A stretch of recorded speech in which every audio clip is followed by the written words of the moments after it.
Hi, the SI meteorologist Paul Dorian here on Friday, August 17th. Strong cool front is now moving through the Ohio Valley, headed towards the East Coast. It has ushered in much cooler air for the middle part of the country. They, of course, had a very hot month of July, but the pattern has changed, reversed quite dramatically in the middle part of the country and over into the upper part of the Midwest. Last night there were quite a few record lows or near record lows.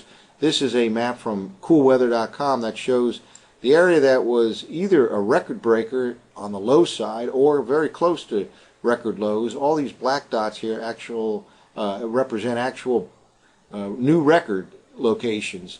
And again, it's very dramatic change of temperatures over the middle part of the country all the way into the upper part of the Midwest. Now this cool punch will lose a little bit of its strength as it approaches the East Coast. Nonetheless, we'll have temperatures here in the Mid-Atlantic region close to 90 degrees today, but much closer to 80 degrees come Sunday, Monday, and Tuesday. Here's another interesting map from the Penn State EWOL site to show the cool blast into the middle part of the country. The blues here and purples represent 24-hour temperature drops since yesterday morning. These are all much cooler conditions this morning compared to yesterday morning at this time. Really right up and down the middle part of the country, dramatic changes in temperatures behind that cool front that is now situated right around here over the Ohio Valley. Some 15 to 20 degrees cooler this morning, right in the heartland compared to yesterday morning. Meanwhile, right along the East Coast, it's actually pretty similar compared to yesterday morning. It's more humid, however, today, and there will be a threat of late-day showers and thunderstorms from late this afternoon into this evening as his front works its way towards the East Coast. Here's the latest surface map, and here's that frontal system extending from southeastern Canada all the way through the state of Ohio and the Ohio Valley down into the south central part of the country. Nice strong Canadian high pressure filling in behind it. That high dropped southeastward from southwestern Canada. Very cool, pleasant conditions right now throughout the Central Plains and the Midwest, and that cooler air is headed east, but there'll be another round of showers and thunderstorms associated with this frontal passage before we get into that more comfortable air here in the Mid-Atlantic region for the weekend. Well, here's the latest infrared satellite loop from the SSEC Wisconsin website. Not too hard to find the cold frontal system, or at least the clouds associated with that cold frontal system. Here it is right here over the Ohio Valley. And again, there are some scattered showers and thunderstorms, and there can even be a strong thunderstorm or two, but this is not quite the severe type setup we've had in recent frontal passages. We'll have to watch for the possibility of some strong activity, but again, I don't think it'll be quite as widespread as some of the recent cold frontal passages that we have had over the last week or two here in the eastern states. Lots of clear skies right now behind it, really from the Rockies all the way to the Midwest. And again, here is where the much cooler, much more pleasant temperatures are occurring right now. In fact, near record lows or record lows in many locations right here across the Central Plains and the Midwest. Meanwhile, still that monsoonal flow of moisture here in the southwestern part of the country, even into Southern California. There's even a chance of an isolated shower or thunderstorm all the way up into the Los Angeles area later today or tonight as a moisture surge kind of occurs from the Pacific all the way into the southwestern part of the country. Way down here in the southwestern Gulf, an area of showers and thunderstorms that is slowly building and slowly moving to the north and west. We'll have to monitor that. That could theoretically turn into a tropical, a named tropical system. Even if it doesn't, it'll spread some rain into perhaps southern Texas and northern Mexico over the next 24 hours or so.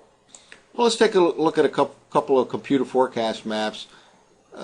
Most of the computer models are in agreement for what happens here in the east later on today and tonight, and namely the threat for more showers and thunderstorms late this afternoon and this evening. Where they differ, and I'll show an NAM model run for later tomorrow versus a GFS model run for later tomorrow. Where they differ is where that frontal system exists tomorrow afternoon. It looks like it very well could get hung up along the East Coast, and there is a chance of a shower or thunderstorm throughout the I-95 corridor. In fact, the NAM model is very bullish on that chance, and we'll take a look at that in a moment. This is the NAM forecast map for this evening. Here's the frontal system and the precipitation associated with that frontal system. Again, mostly a late day and evening type pattern here for DC, Philly, and New York. meaning basically the best threat for showers and thunderstorms about 4 p.m. to about 9 p.m. tonight, and there can be a scattered strong thunderstorm or two, but not quite the same setup in the upper air in terms of severe weather as we've had in recent frontal passages.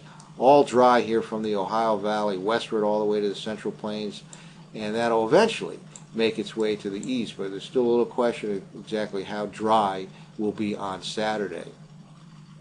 Now here's last night's 0Z run of the NAM model for tomorrow night, for Saturday evening. And again, the NAM is quite bullish here for putting out some showers and thunderstorms as this front kind of stalls right along the east coast and a wave develops along the front.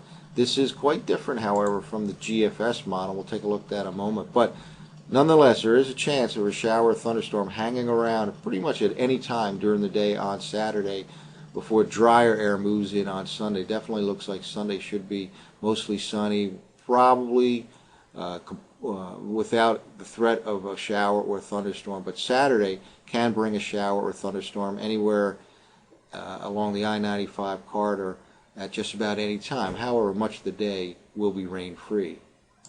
Well, this is the GFS forecast map for Saturday evening, and here the frontal system is right along the coast or just off the coast with the main band of precipitation off the coast. So the GFS differs quite a bit from this particular model run. This is the NAM model for the same time frame late tomorrow. NAM, GFS, NAM, GFS. So there's certainly some disagreement between a couple of different models here. And so the bottom line is there is a threat for a shower or thunderstorm during the day on Saturday as that front kind of lingers along the east coast. But by Sunday, we should be mostly dry, if not completely dry, with partial sunshine and highs much closer to 80 degrees compared to the 90 degrees that we expect for today. So we'll continue to follow this over the next several hours. That's it for now for the SIweather.com. I'm the SI meteorologist, Paul Dorian.